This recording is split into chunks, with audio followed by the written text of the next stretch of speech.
285. A'udzu billahi minasyaitonir rajim. Amana ar-rasulu bima unzila ilayhi min rabbih wal mu'minun kullun amana billahi wa malaikatihi wa kutubihi wa rusulihi la nufarriqu baina ahadin min rusulihi wa qalu sami'na wa ata'na ghufranaka rabbana wa ilaykal masir. La yukallifu Allahu nafsan illa wus'aha laha ma kasabat wa 'alayha ma iktasabat. Rabbana la tu'akhidhna in nasina aw akhtana. Rabbana wa la tahmil 'alayna isran kama hamaltahu 'ala alladhina min qablina. Rabbana wa la tuhammilna ma la taqata lana bih wa'fu 'anna waghfir lana warhamna anta maulana fansurna 'alal qawmil kafirin. Yang bermaksud Rasulullah telah beriman kepada apa yang diturunkan kepadanya dari Tuhannya, dan juga orang-orang yang beriman semuanya beriman kepada Allah dan malaikat-malaikatnya dan kitab-kitabnya dan rasul-rasulnya. Mereka berkata, kami tidak membezakan antara seorang dengan yang lain rasul-rasulnya. Mereka berkata lagi, kami dengar dan kami taat, yakni kami mohonkan keampunanmu wahai Tuhan kami, dan kepadamu jualah tempat kembali. Allah tidak memberani seseorang melainkan apa yang terdaya olehnya. Ia mendapat pahala kebaikan yang diusahakannya, dan ia juga menanggung dosa kejahatan yang diusahakannya. Yakni mereka berdoa dengan berkata, wahai Tuhan kami, janganlah engkau mengirakan kami salah jika kami lupa atau kami tersalah. Wahai Tuhan kami, janganlah engkau bebankan kepada kami bebanan yang berat sebagaimana yang telah engkau bebankan kepada orang-orang yang terdahulu daripada kami. Wahai Tuhan kami, janganlah engkau pikulkan kepada kami apa yang kami tidak terdaya memikulnya. Dan maafkanlah kesalahan kami, serta ampunkanlah dosa kami, dan berilah rahmat kepada kami. Engkaulah penolong kami. Oleh itu, tolonglah kami untuk mencapai kemenangan terhadap kaum-kaum yang kafir. Alhamdulillah, alhamdulillah rabbil alamin. Wassalatu wassalamu ala asyrafil mursalin sayyidina Muhammad wa ala alihi wa sahbihi ajma'in. Nawaitu ta'allum wa ta'lim wa tadhakkur wa tadhkir wa nafa'a wa intifa' wa ifada wa istifadah wal hasa 'ala at-tamassuk bi kitabillah wa sunnati rasulih wa du'a ila al-huda wa dalalata 'ala khair ibtigha'a wajhillah wa mardatihi wa qurbihi wa thawabihi subhanahu wa ta'ala. Amin Allahumma amin. Ayat yang dibacakan tadi adalah merupakan dua ayat yang terakhir daripada surah Al-Baqarah. Yang sebelumnya telah pun dibacakan daripada ayat lillahi ma fis samawati wa ma fil ard wa in tubdu ma fi anfusikum aw tukhfuhu yuhasibukum billah wa yaghfiru liman yasha wa yu'adzibu man yasha wallahu ala kulli syai'in qadir. Telah pun dibahaskan akan ayat yang sebelumnya, dua ayat yang terakhir ini dari surah Al-Baqarah, yang hari ini kita akan bahaskan daripada mana ianya berkaitan. Yang pertama sekali adalah mengenai akidah. Bila disebutkan amana rasulu bima unzila ilaihi min rabbih wal mu'minun, iaitu Rasul telah beriman kepada Alkitab, apa-apa yang telah diturunkan oleh Allah Subhanahu wa taala, yakni Al-Quran, yang telah diturunkan oleh Allah Subhanahu wa taala, yaitu Ar-Rasul, baginda Rasulullah sallallahu alaihi wasallam, yang telah diturunkan kepadanya daripada Tuhannya, yaitu Al-Quran wal mu'minun. Begitu juga orang-orang yang beriman beriman pasti akan turut juga beriman dengan Al-Quran yang telah diturunkan oleh Allah Subhanahu wa taala kepada baginda Rasulullah sallallahu alaihi wasallam. Demikian, yang pertama sekali adalah penegasan mengenai i'tiqad yang jelas, yang mana ayatnya adalah dipimpin oleh seorang rasul yang diutuskan oleh Allah Subhanahu wa taala, yaitu beriman kepada Al-Quran. Kemudian setelah itu beriman yang disebutkan kesempurnaan daripada itu adalah beriman kepada Allah, kepada malaikatnya, kepada kitab-kitabnya, kepada rasul-rasulnya, yang mana kami tidak membezakan salah seorang pun daripada rasul-rasulnya, yaitu Rasulullah Subhanahu wa taala. Jadi ini adalah merupakan di antara rukun iman yang mana ianya wajib kepada kita sebagai seorang mukmin untuk mengimani kepada rukun-rukun ataupun yang mesti diimani oleh kita semua. Oleh kerana itu disebutkan amana billah, kullun amana billah wa malaikatihi wa kutubihi wa rusulihi la nufarriqu baina ahadin min rusulihi. Jadi itu adalah merupakan yang telah pun disebutkan apabila ini adalah merupakan iqrar ataupun merupakan iman yang sepatutnya diimani daripada kita sebagai seorang mukmin, dengan keimanan kepada Allah Subhanahu wa taala, kepada malaikatnya, kepada kitab-kitabnya, kepada rasul-rasulnya, yang kalau disebutkan di dalam hadis, iaitu ada dua lagi yang disebutkan adalah beriman kepada yaumul akhir dan juga qadar Allah Subhanahu wa taala khairihi wa syarrihi min Allah Subhanahu wa taala. Ini ayat yang pertama sekali menegaskan tentang al-iman, menegaskan tentang i'tiqad. Kita pun mesti, kalau nak memastikan di mana saja kita belajar, di mana saja kita nak mengambil ilmu, pastikan rukun-rukun yang disebutkan merupakan asas utama di dalam syariah, iaitu rukun iman, rukun Islam dan rukun ihsan, itu jelas. Bermakna kalau kita pergi belajar kepada seorang guru, contohnya, cek dulu dia punya rukun dalam rukun Islam yang sempurna atau tidak. Ini ada kadang-kadang rukun Islam yang tak sempurna. Macam mana? Di antaranya kita tak perlu semayang, kita sudah sampai satu makam yang tinggi, maka semayang ni telah pun digugurkan kewajipannya daripada kita. Ini ada something wrong di dalam dia punya iman, di dalam dia punya Islam. Jadi tak perlu lagi kita nak ikut. Kenapa mesti ada orang yang disebutkan daripada ajaran sesat itu diikuti? Sebab tak tahu rukun Islam itu apa, rukun iman itu tidak tahu, rukun ihsan itu tidak tahu. Akhirnya terperdaya dan akhirnya nak dipermudah-mudahkan. Begitu juga dengan rukun iman. Pastikan rukun iman yang 6 itu jelas. Tidak ada yang disebutkan daripadanya yang digugurkan. Tak perlu lagi beriman kepada ini, tak perlu beriman kepada qadar Allah. Ini hati-hati. Jadi ini adalah satu penegasan yang jelas. Baginda Rasulullah SAW disebutkan, diturunkan ayat ini penegasan kepada iman, iaitu daripada rukun iman yang telah pun diwajibkan kepada kita untuk mengimani daripada apa yang telah pun diturunkan oleh Allah Subhanahu wa taala.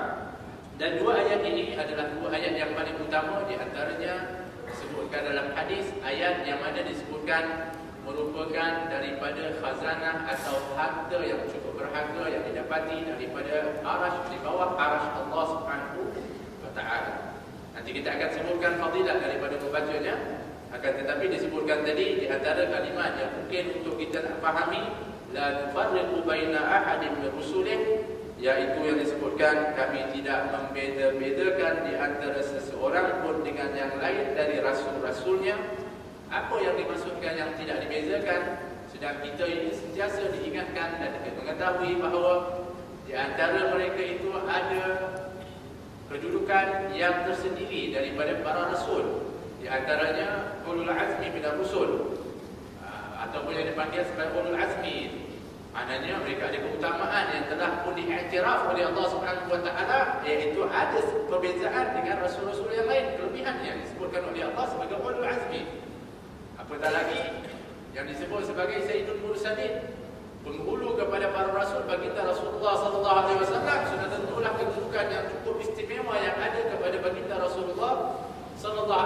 sedang dalam ayat mengatakan tak dibeza-bezakan di antara Rasul. Yang tak dibezakan adalah apa dia? Iaitu apa yang telah pun dibawa daripada ajarannya oleh para risalah yang dibawa oleh para Rasul itu tak sama sekali berbeza di antara satu sama yang lain. Semuanya sama, iaitu untuk mentauhidkan Allah Subhanahu wa ta'ala. Ini tidak ada bezanya. Apa yang telah pun diturunkan oleh Allah untuk di dalam risalah Allah Subhanahu wa ta'ala untuk para Rasul menyeru kepada umatnya ataupun kaumnya. Kalau Rasul-Rasul dulu ada kaum-kaumnya. Kalau baginda Rasulullah adalah seluruh umat manusia dan jin, itu adalah merupakan umat baginda Rasulullah sallallahu alaihi wasallam. Risalahnya sama. Yaitu apa? Yaitu untuk mentauhidkan Allah Subhanahu wa ta'ala. Itu jelas yang disebutkan, tidak berbeza sama sekali daripada apa yang telah pun diperintahkan oleh Allah dalam risalah itu untuk dilaksanakan oleh para rasul. Itu yang dimaksudkan yang tidak dibezakan, dan juga daripada syariat Allah Subhanahu wa ta'ala. Itu semuanya adalah jelas apa yang telah pun diperintahkan oleh Allah, yang diturunkan oleh Allah, itulah yang akan disampaikan oleh para rasul. Akan tetapi ada beza tak daripada syariat-syariat yang terdahulu ini? Ada bezanya. Yang itu adalah mengikut kepada keadaan sesuatu ataupun keadaan kaum itu.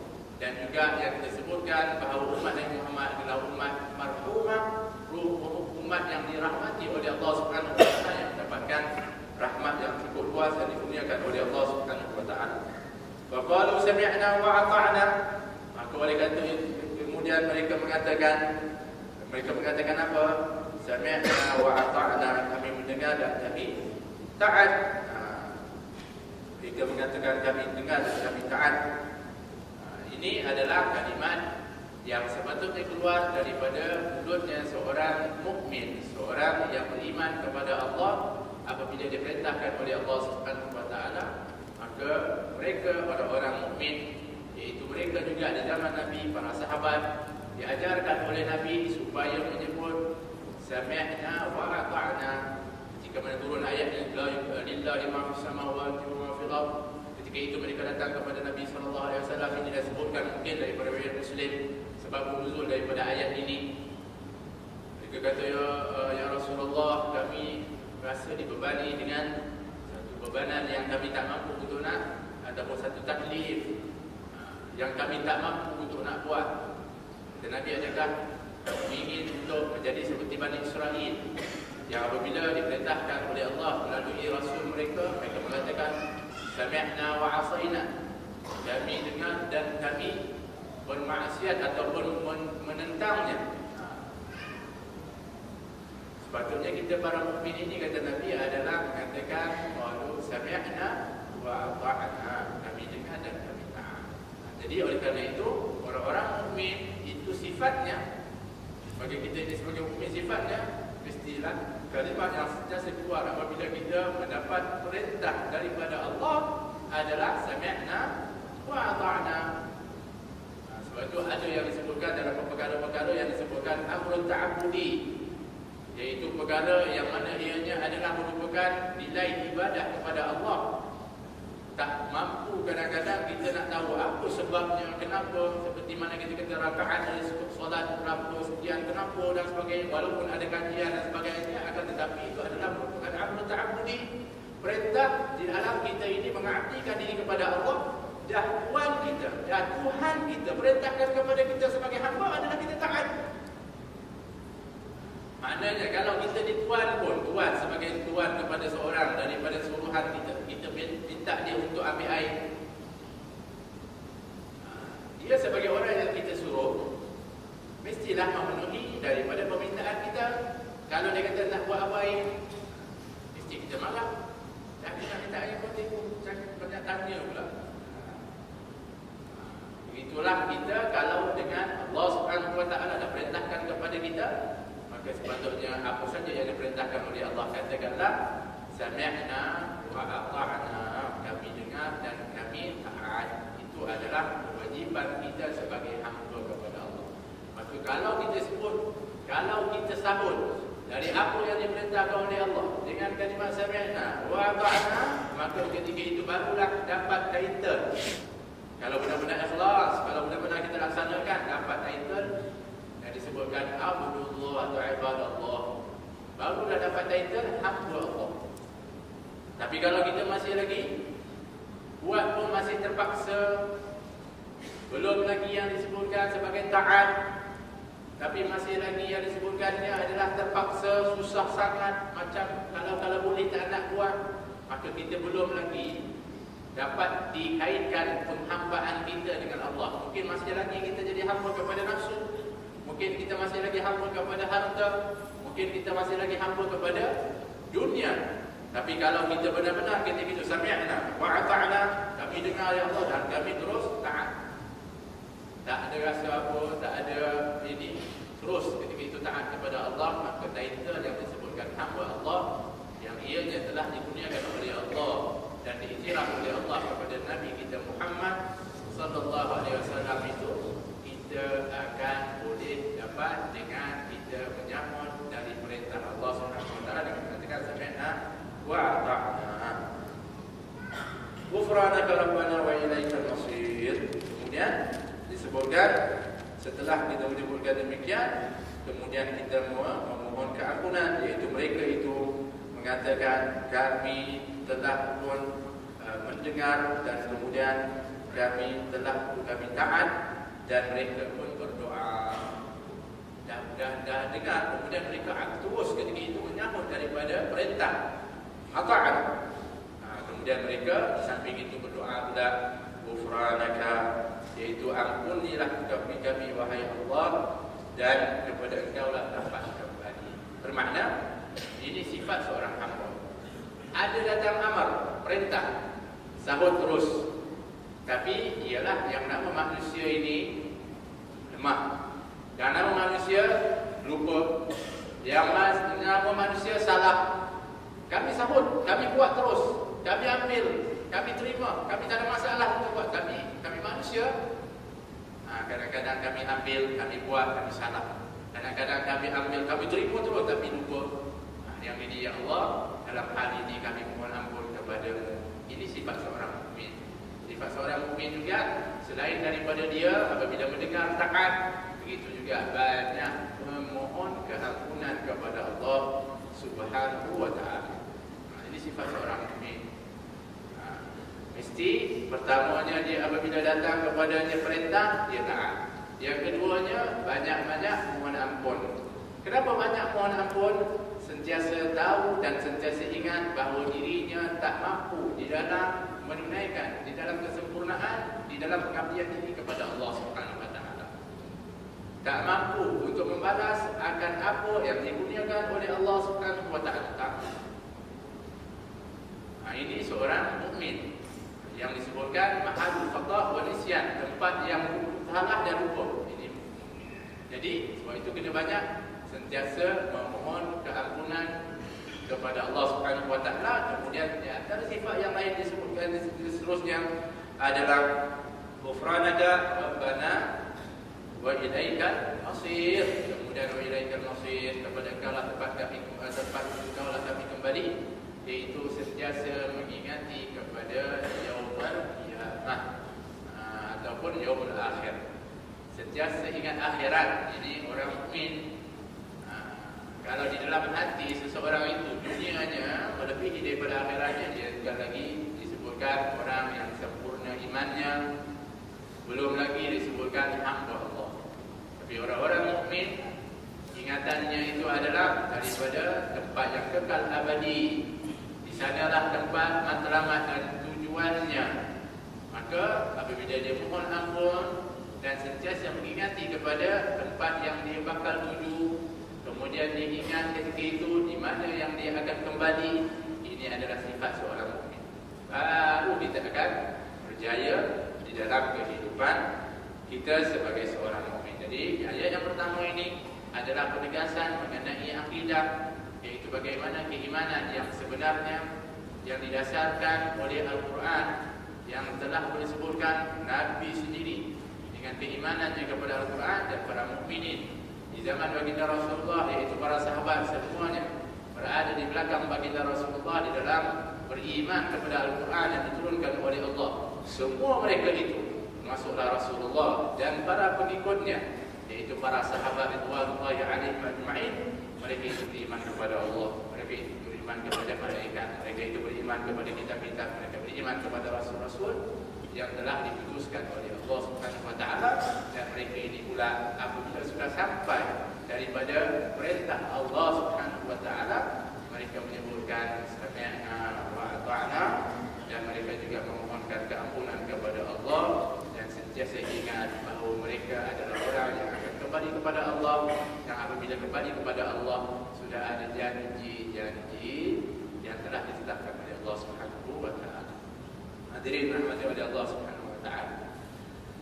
Jadi apabila kita sebutkan ciri-ciri iman, itu adalah untuk kita mereksa kepada diri kita itu tahap keimanan kita kepada Allah. Sebab itu apabila kita datang ke Darul Muqtadah ini, kita doakan guru kita Habib Ali Zainul Abidin akan diberikan syifa al-afiyah oleh Allah Subhanahu wa taala. Kemudian dipanjangkan umur oleh Allah Subhanahu wa taala. Kita datang ke Darul Muqtadah, kita dipilih oleh Allah untuk datang ke majlis ini. Kenapa? Kerana Allah pertama sekali kasih kepada kita. Jelas Allah nak berikan kebaikan kepada kita, menjadikan sebab kepada kita untuk mengetahui tentang hak dan yang batil, mengetahui tentang bagaimana yang disebutkan iman, untuk membedakan iman dan kufur, membiasakan di antara yang disebutkan al-iman ataupun al-Islam dengan yang bukannya, ataupun syariat dan sebagainya, adalah untuk nak bagi tahu kepada kita bahawa kita juga apabila sudah sampai di sini, apabila kita keluar daripada majlis ini, kita mesti berbeza pula dengan orang yang tak hadir di dalam majlis ilmu. Kalau kita keluar nanti, tak saling tak tumpah seperti mana orang yang tak datang ke majlis ilmu. Kita pun sama sifatnya, kita pun melonjak sama seperti mereka, kita pun morak langkah sama seperti mereka. Astagfirullahaladzim, ruginya kita dipilih oleh Allah untuk mengenal akan ilmu, untuk dibezakan dengan orang yang berilmu dengan orang yang jahil. Tiba-tiba kita keluar, kita samakan. Takkah kita adalah orang yang lebih rugi daripada orang yang tak pergi kepada majlis tersebut? Dikatakan kita dipilih oleh Allah SWT dan kita tahu. Jadi kita kena tahu bahawa kenapa kita datang ke dalam majlis ini, untuk kita berbeza. Bukan untuk kita mengasingkan diri, tetapi berbeza daripada cara pemikiran kita, cara perwatakan kita, cara kita panggil untuk bergaul dan sebagainya, dengan cara ilmu yang telah kita dapati daripada tempat-tempat ilmu tersebut. Seperti itu juga ketegasan Allah Subhanahu wa taala untuk mengajarkan sifat-sifat orang-orang yang beriman ini, supaya kita mensifati kepada sifat-sifat keimanan tersebut. Dan kita bercirikan demikian. Dan apabila sudah sampai perintah Allah SWT, kita tahu ini adalah perintah Allah, kita sami'na wa ata'na. Kalau sebelum ini mungkin kita pun adalah orang yang mungkin dengar tapi tak peduli.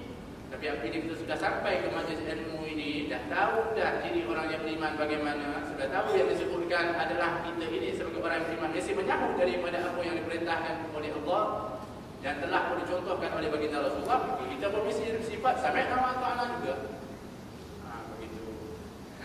Yang insya-Allah lepas ni kita nak bagi tahu pula sami'na wa ata'na dalam keadaan yang macam mana. Itu disambung oleh Allah Subhanahu wa taala dengan mengatakan la yukallifullahu nafsan illa wus'aha.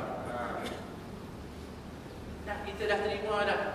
Ya Allah, apa saja yang kau turunkan, apa saja yang kau perintahkan, sudah kami ni orang yang beriman kepadamu ya Allah, kau terima saja. Kami terima ya Allah. Allah Subhanahu wa taala kata la yukallifullahu nafsan illa wus'aha.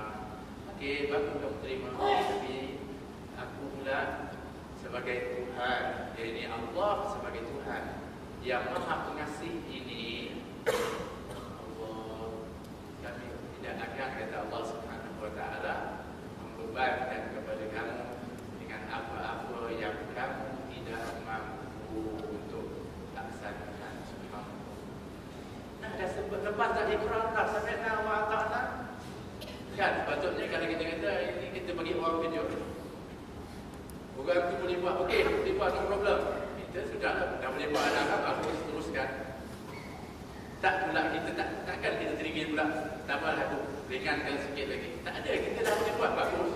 Kita masalah kalau dia tak boleh buat, kita akan ringankan. Tapi dah boleh buat, kita tak akan ringankan. Tapi Allah Subhanahu Wa Taala yang Maha Pengasih ini, setelah orang kata aku terima, aku diterima. La yukallifullahu nafsan illa wus'aha. Allah tidak akan membebankan, kata Allah Subhanahu Wa Taala, melainkan sesuai dengan kesanggupannya, sesuai dengan kemampuan dia. Allahu Akbar. Laha ma kasabat wa 'alaiha ma iktasabat. Bagi dia apa yang, bagi dia pahala di atas apa yang dia kerjakan, dan di atas dia pula dosa yang apa yang telah dia kerjakan. Pertama sekali, yang jelasnya nak bagi tahu yang namanya Al-Islam yang diturunkan oleh Allah Subhanahu Wa Taala untuk diikuti oleh umat Islam, oleh hamba-hamba Allah Subhanahu Wa Taala yang telah diturunkan kepada baginda Rasulullah sebagai role modelnya di dalam melaksanakan dan menunjukkannya, semuanya adalah yang disebutkan dinul yasir, din yang paling mudah sekali, agama yang mudah. Itu jelas. Allah tak akan membebankan kepada hamba-hambanya. Baik, akan tetapi yang kena ingat apabila disebutkan tadi bahawa, sebab kata Syekh Mutawalli Sya'arawi, dia mengatakan ada 3 ciri yang sebenarnya ada pada keadaan manusia. Ada pertama sekali, perkara yang dia tak mampu oleh manusia untuk buat, ada. Yang kedua, yang mampu dibuat tapi susah. Dia terpaksa, usahanya kena banyak, memang susah. Yang ketiga, mampu buat dan dianya lapang, dia ada jalan keluar, ada lapangan. Maka yang Allah pilih bukan yang satu, 2. Kalau kita kata 2 pun cukuplah. Tak, yang dipilih ada yang ketiga itu. Yang tak mampu langsung jelas diperintahkan. Yang mampu tapi payah sungguh tak diberikan oleh Allah. Yang Allah beri itu tadi yang diperintahkan, akan tetapi yang dilapangkan atau dimudahkan oleh Allah Subhanahu Wa Taala. Subhanallah. Tapi ukuran mudah atau ukuran kemampuan ini kena faham, bukan ukuran kita. Kalau begitu, la yukallifullahu nafsan illa wus'aha. Kenapa tak semayang? La yukallifullahu nafsan illa wus'aha. Saya rasa berat dalam semayang ni. Bukan ukuran kita. Ini adalah ukuran untuk semua, lil jami', semuanya mampu, semuanya adalah mudah.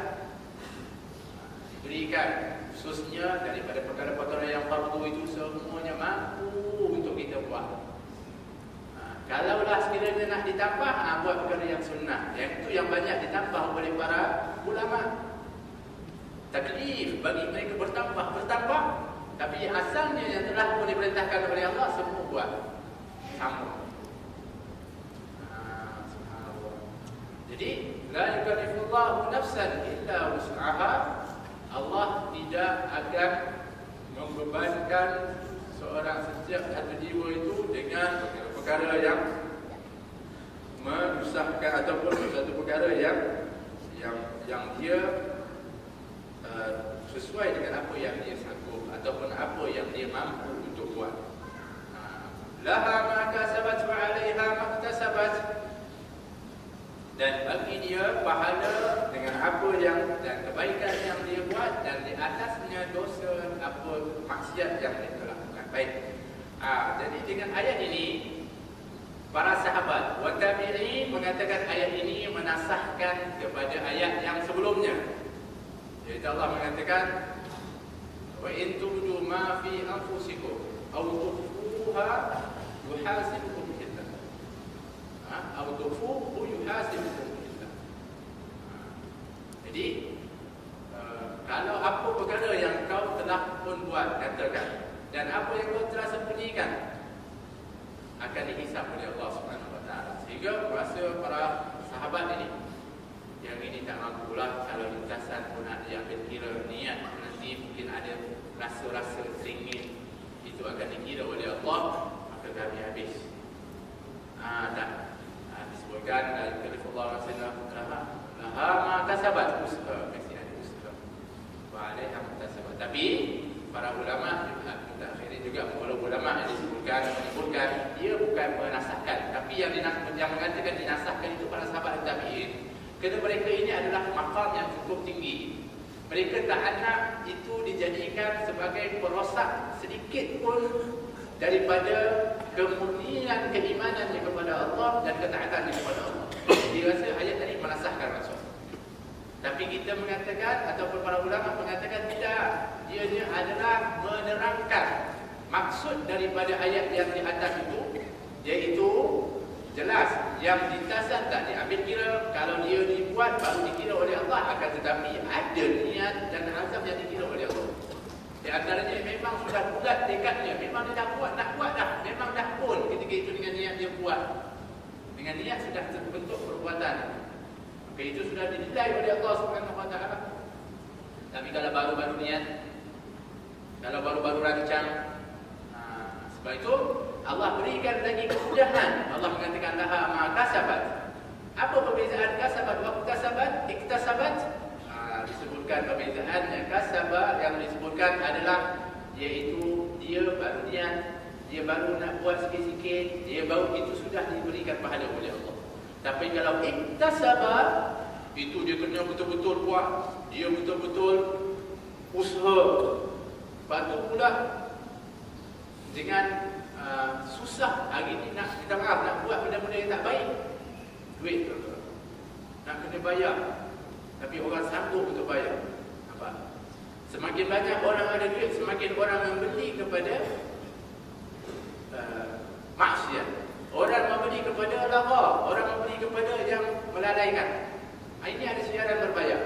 Kalau ada duit, kita tak lakukan yang paling murah, kita lakukan yang ada masuk lagi package. Cuba ada lagi duit, tambah package lagi. Untuk tambah kelalaian itu perlu dengan duit. Subhanallah.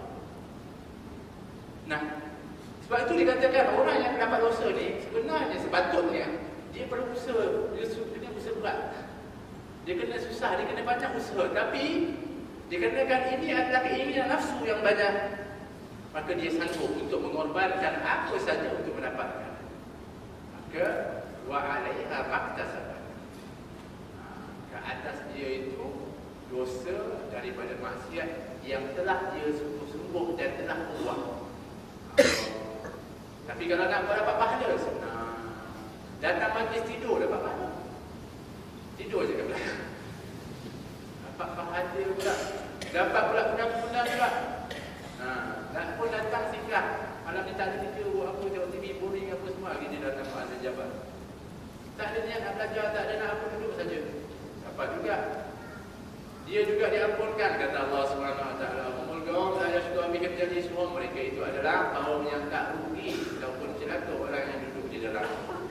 Dapat pula i'tikaf di dalam masjid ini. Maka banyak dia kata, duduk sini saja berapa ganjaran-ganjaran. Bukan satu perkara yang susah, yang beban. Tapi kadang-kadang kita nak pergi tempat yang melalai, kena bayar tiket dulu, masuk pula, kan? Duduk pula, tengok berjam-jam sini, tak berapa lama sangat, insya-Allah sekejap lagi boleh habis.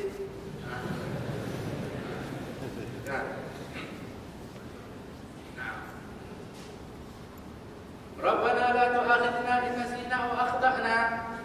Wahai Tuhan kami, ini yang didoakan. Mereka itu berdoa, orang-orang yang beriman berdoa, Rabbana la tu'akhidna in nasina aw akhtana. Wahai Tuhan kami, wahai Rabb, janganlah Engkau hukum kami jika kami lupa atau kami bersalah. Subhanallah. Dalam satu riwayat disebutkan ketika mana ditawarkan doa kepada Nabi baca doa ini, dan Allah Subhanahu Wa Taala mengatakan fa'altu, aku telah pun buat. Nabi baca daripada awal lagi, iaitu la yukallifullahu nafsan illa wus'aha laha ma kasabat wa 'alaiha ma kasabat. Jika Allah mengatakan qad fa'altu, aku telah buat apa yang telah pun kau sebutkan itu. Sebab itu di antaranya juga Mu'az bin Jabal, Sayyidina Mu'az, setiap atau Sayyidina Anas, setiap habis daripada bacaan ini, ayat ini dia akan baca amin. Ini adalah juga doa. Rabbana la tu'akhidhna in nasina aw akhtana. Wahai Tuhan kami, janganlah engkau kata para orang-orang yang beriman, janganlah engkau hukum kepada kami atau mengambil kira kepada kami daripada perkara-perkara yang kami lupa dan yang kami tersalah. Sebab kami ini insan, tempat orang sentiasa buat benda-benda yang sentiasa lupa dan sentiasa buat kesalahan. Ya Allah, janganlah engkau hitung daripada apa yang kami lupa dan apa yang kami salah. Jadi di sana juga ada yang disebutkan perkara-perkara yang diangkat oleh Allah Subhanahu Wa Taala tak dihitung oleh Allah apabila seseorang itu buat dalam keadaan lupa yang betul, bukan buat lupa. Ada orang buat lupa, hutang buat lupa, yang ni tak. Jadi lupa sungguh. Dan yang tersalah dengan sebab tak tahu. Tak tahu bukan kerana tak belajar, tapi memang tak tahu. Tapi kalau tak tahu kerana tak datang belajar, maka dia termasuk orang-orang yang bermaksiat kerana talabul ilmi fariidatun ala kulli muslim. Dalam riwayat lain, muslimatin. Menuntut ilmu itu adalah fardu. Kalau tak menuntut ilmu, maknanya dia telah pun meninggalkan perkara yang fardu.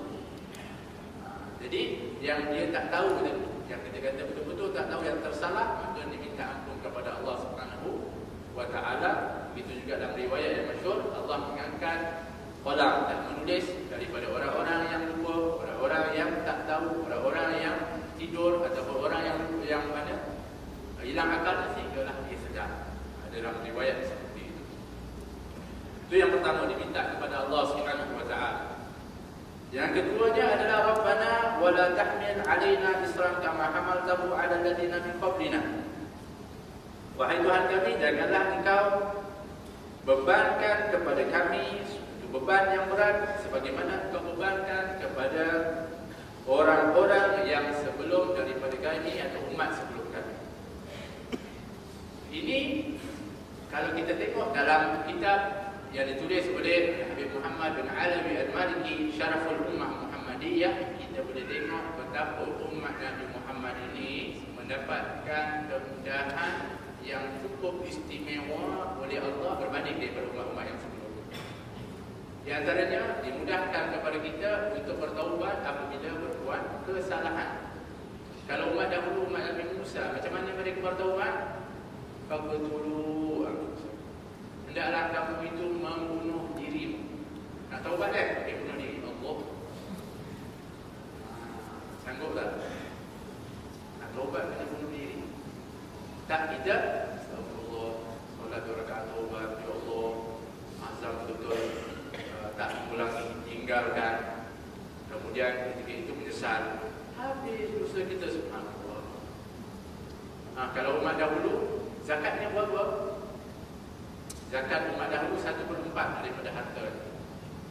Kita 2.5. Allah, itu pun tetap takkan nak bayar. Makin banyak lagilah kita berat nak bayar zakat. Allah Akbar. Kalau duit harta dia lagi banyak lagi pula. Dia kata, banyaknya ada keluar. Dia kenapa suruh harta banyak sangat? Cuma sikit-sikit lah keluar. Dia melihat kepada yang dikeluarkan, tak tengok yang tinggal. Allah, macam mana? Patutnya tengok yang tinggal, yang dikeluarkan itu membersihkan kepada apa yang ditinggalkan. Bahkan nemu di barakah, bertambah lagi. Tapi yang dilihat di luar. Dan umat dahulu 1/4, bayangkan. Maknanya kalau dia ada 4 juta, 1 juta dia punya zakat. Demam. 2.5. Allah. Maknanya kalau 1 juta, daripada itu 250,000. Kalau kita berapa? 2.5. 25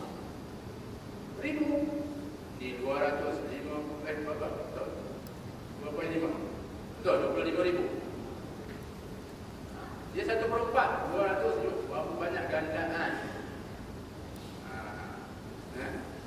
Umat dahulu kalau kita kena najis di pakaian, kalau kena najis di tempat-tempat, nak kena macam mana? Dia kena potong.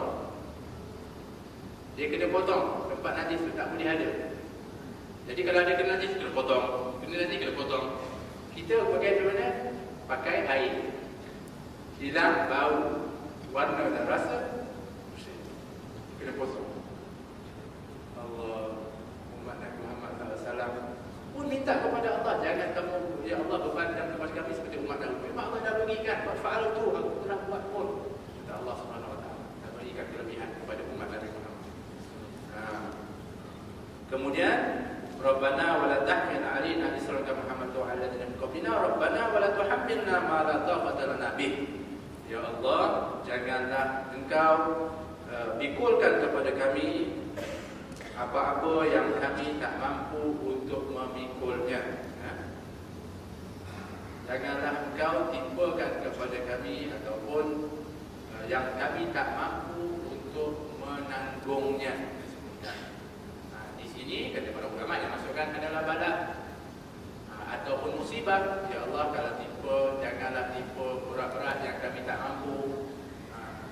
Sebab kata Allah Subhanahu Wa Taala, pasti kamu akan ditimpakan oleh Allah dengan musibah. Itu dijanjikan oleh Allah Subhanahu Wa Taala.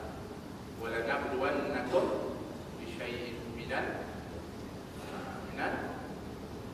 khawfi wal ju'i wa naqsin minal amwali wal anfusi was thamarat. Pasti kami akan menguji kamu dengan dikurangkan ataupun dengan dikurangkan harta, dikurangkan nyawa, ditarik ketika itu orang yang tersayang dan sebagainya. Itu pasti dijanjikan oleh Allah Subhanahu Wa Taala. Tinggal kita minta kepada Allah, ya Allah, kalau bertimpakan, jangan sampai kami tak sanggup dan mampu untuk tanggung. Bermakna di sana juga memohon kepada Allah untuk memberikan persiapan kepada kita di dalam apa yang bakal akan ditimpakan oleh Allah Subhanahu Wa Taala. Sebab itu dia kata wasabra 'inda al-qada. Ya Allah, kurniakan kami sabar apabila dianya sudah ada di dalam ketentuanmu. Kita nak minta itu. Jangan kata ulama, jangan minta sabar itu secara terbuka. Ya Allah, jadikan aku, ya Allah, Allah maj'alni minas sabirin. Allah, jadikan aku orang yang sabar. Ya Allah uji, Allah uji. Allah banyaknya ujian, ya Allah. Aku minta jadi orang sabar.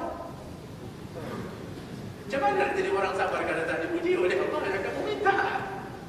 Nah, kalau kita nak minta, ya Allah, jadikan aku sabran 'inda al-qada. Orang yang sabar ketika di dalam ketetapanmu, ya Allah. Ketika itu kita nak sabar.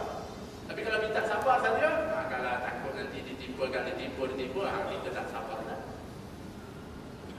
Jadi begini juga kita minta kepada Allah, jangan ditimpakan yang tak mampu untuk kita menanggungnya. Sebab itu ada orang yang ditimpa adalah berdasarkan kemampuannya.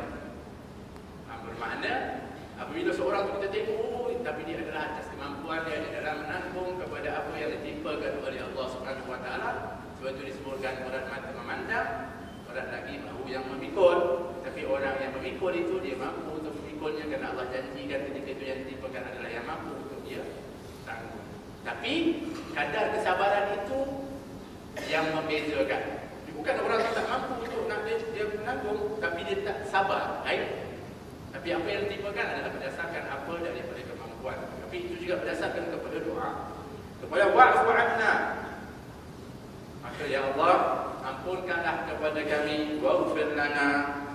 Kemudian maafkan kami, ampunkan kami, warhamna, dan rahmati kami. Anta maulana, engkaulah ya Allah penolong kami, fansurna 'alal qaumil kafirin. Dan maka tolonglah kami terhadap kaum orang-orang ataupun kaum kafir, orang-orang kafir. Baik, ini doa yang disebutkan adalah yang masyhur, yang jelas ketika itu mempunyai kelebihan dan digalakkan untuk kita membacanya. Di antaranya yang ada di dalam Sahih Bukhari diriwayatkan oleh Ibnu Mas'ud yang mengatakan man qara'a bil ayataini min akhir surah Al-Baqarah fi lailatin kafata.